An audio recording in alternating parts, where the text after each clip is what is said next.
What's up, dudes? Monk Moto here. Happy 2022 to you all. It's been a crazy one, right? It certainly has been for me.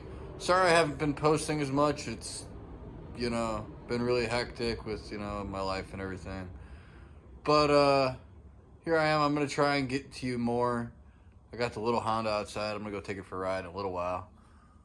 Don't have the GoPro charged up, unfortunately, but, hopefully I can get a video coming to you guys on the bike soon. Unfortunately, I was involved in an incident on the cow. It was really pretty crappy. I might have made a video about it and deleted it before, but here we are now. This is still, and I can see it on camera. The bracket's bent. It'll probably have to come off and get straightened, but at least I'm just getting everything together, seeing how it fits. Don't order cheap Chinese fairings, or headlights for that matter. It breaks, it doesn't fit right, it's garbage. Just spend extra money, get OEM for the fairings. It's worth it if you're trying to make your bike look mint. That's my number one tip right now. Because I'm dealing with these cheap Chinese pieces of crap. And pardon my French if you're Chinese, but this pisses me off. Like, this is how this got sent to me. Actually, it was worse. I've been kind of like picking at that to, make it better, and none of this really fit together right. And I put OEM lenses in there. My clutch cover got scratched up pretty good in the incident. I'll describe it to you in a second. As shaved pretty good. I'm actually gonna paint that and reuse it and put it on the shelf. I got to get the needle bearings pressed into this for the puller on the clutch, I'm not going to murk this thing up trying it myself. I'd rather have a pro do it. So how much can two little tiny needle bearings getting pressed cost? Not more than $100, right? It's worth it. Also, the Chinese fairings came with these awful bolts that will shear as soon as you try to use them. So I bought some better stuff at AutoZone while I'm putting this stuff back together. So in the incident, right, I'm on a, 4-lane, I guess it's almost like a super street, but not really. It's like a typical street around here in the burbs. Lake Street in Addison, if anybody knows it. And it's not too far from home. I'm cruising in the left lane of travel that's going forward toward a green light. I'm getting close to the intersection. There's the left turn lane next to me, and there's the right turn lane to my right. The light's still green. I'm getting very close to the intersection, and a car that was in the left turn lane jumps out from behind these like two cars it was stuck behind, and then slams its brakes right as the light turns yellow. A yellow that it could have easily made it through, and that I would have not stopped, and the traffic right next to me wasn't stopping for. And it was so close to me when it came out, and I grabbed the brake, and I guess in the panic, I grabbed that brake so hard, and I guess I tried to steer the bike at the same time. It was like a snap. Boom! I was right down on my head. It was like straight on my head in an instant. Bike slid on this side, and that's why that clutch cover was scored up, right? So the bike slid on this side. I got the clutch unhooked. Everything's back together up here. This hit the ground. This handlebar was bent all the way to 90 degrees from sliding. All the way to 90 degree angle. I'm sorry. I'm partying a little bit tonight, guys. Yeehaw, Saturday night. Anyway. Yeah. Thankfully, my exhaust only got this tiny little scratch after the polishing that I did to it. That's all that was really left on it. The rear sets weren't any extra damage. I'd already broken the little pegs off of both sides a while ago, so brake pedal didn't get bent. But on this side, all the plastics were scored up. This is actually the stock rear part, and that's all that happened. But the under tray was cracked up in a couple spots, so I had to put a new under tray on here. The rear part of the under tray is new. The battery tray is still old, as you can see by the crap in there. This is new up under here. You know, that was a pain to do the first time, but you know, if I had to do it again, I guess I could a little quicker this time. Yeah. So that's kind of pretty much the extent to that side's damage. Let's grab out the old sliders. And this is what, sorry about the camera work there, guys. I bet that made you feel sick. This is what the this side's slider looked like. So I'm lucky that one came out of there, right? Looks pretty bad.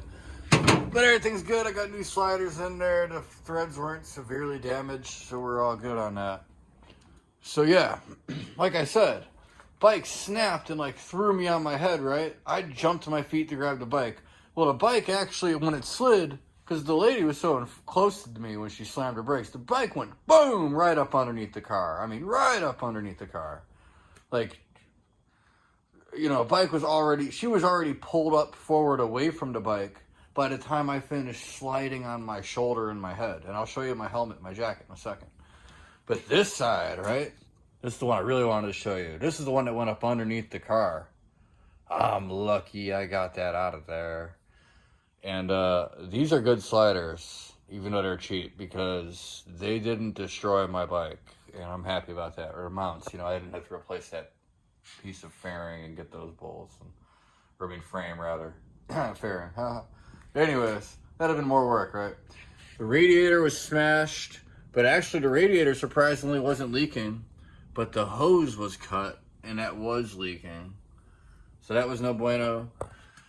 The front brakes were leaking, but basically the front brake, when it went up in there, boom, it got hit. It basically just broke it loose. And, yeah, I was able to just tighten it in there with the same banjo bolt, and I pressurized the system, and I haven't rolled it yet or anything, but it seems to be good. I mean, I bled the brakes and everything with the this old shorty lever I got. I got a new reservoir on there, and a new the reservoir itself was fine, but it was old and grungy. I got it on the shelf, so I'm gonna clean it up really nice. Maybe even paint it black or something. I got this new cover because the cover was shaved pretty good. The mirrors, somehow, some way, the bar was bent to 90 degrees, and I had to sit there on the side of the road. My dad came out, thank God, and helped me, and we sat there, and I guess there's a little mark on the mirror, but we sat there on a paving stone with this thing pulled up to a parking stone, rather, and just yanked on the handlebars.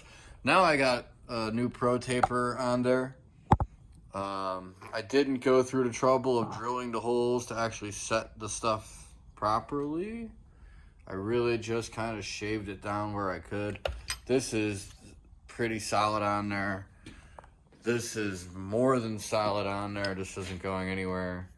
So, yeah, I know the grips are on there. I mean, new bar ends on the new bars. We're good to go there. But yeah, so after an hour on the side of the road dealing with the cop, and this lady had her husband come, and they were kissing this cop's ass the whole time, and unfortunately for me, I didn't have my GoPro or anything. I limped this thing home, you know, had my dad follow me, put it on the table, and it's been up here ever since. It's been up here basically all summer, sadly. I sold that Harley to pay for parts on this. I got those Chinese plastics. They came in all screwed up. They painted that piece orange for some reason, even though it's supposed to be white. It just kind of discouraged me, and this thing kind of sat here for the whole summer. But I'm back to it now. I've got the cooling system together. I've got to fill it soon before it gets cold out. And, you know, I want it filled before it's cold. And, yeah, I'm going to get the plastic scatter. The tank was pretty good. There was one, like, you know, dent right on the outermost point of the tank, like a dent this big, boom, right there, which I will eventually get the whole tank just repainted and stuff. I got it up there on the shelf. I'll eventually get the whole tank repainted, but for now, yeah, I'm not gonna bother with that. So, on my helmet, I basically landed first on my head. So this is like me just skidding across on my head right here, right? And then I kind of slowed down from skidding on my head. And sorry about the camera work again there, guys. and the lighting. But then I basically skidded to a stop on my shoulder with this. I'm actually kind of glad I was wearing a jacket and not like a full suit for this accident. Especially because I could get up and manage everything better. I could work on the side of the road with my jacket on. This thing has more than adequate protection. It had, the forearm pads, the shoulder pads. I was wearing riding boots and actually a pair of pants very similar to this. So this, from here to here, was the only part that was bruised. And I was bruised up this whole here. And that was the only part not covered by actual riding gear. So take that as a lesson, guys. I was doing 35, 40 miles an hour. I wasn't hooliganing around. It wasn't like I was on one wheel or doing a rolling burnout or racing, cutting through traffic. I was maintaining my lane position, wearing my gear, riding in the middle of the daytime, and this crazy chick cut me off and really gave me a bad day. But hey, the bike will be back together soon, and yeah, I'd live to ride another day.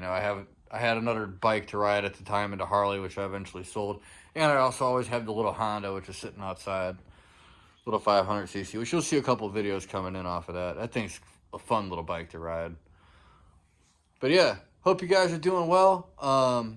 I'm going to cut another video coming up soon. Actually, I'm going to film it probably right now and then just release it like 2 days later or something. Just comparing the Arai and the Shoei helmet that I have over here. The difference between them. Obviously, this thing is now retired. But I have a spicy take on Cardo communicators versus Senna for my use of them, which is different than what a lot of people use a communicator for. I mean, I could get by with a cheaper Cardo for what I use them for. But yeah, I have the Pack Talk Bold on that. And I used to have like the old 10U, whatever was meant for the GT Air, whatever came with the GT Air back in the day, if you bought that kit. And I have the Arai DTX right here. So yeah, that's coming up soon. I got this old little lawn tractor here. This is like a 90 something. Picked it up for $200. This thing's fast as heck. It starts right up. It was barely ever used. I love it. Old Yamaha. I haven't really done much with that, unfortunately. Always got something going on. But yeah, we'll do that little helmet comparison. I'll put them up here on the bike or something. And you guys stay safe. Watch yourselves out there. Things are getting crazy these days. And, I'll catch y'all later. All right, take care.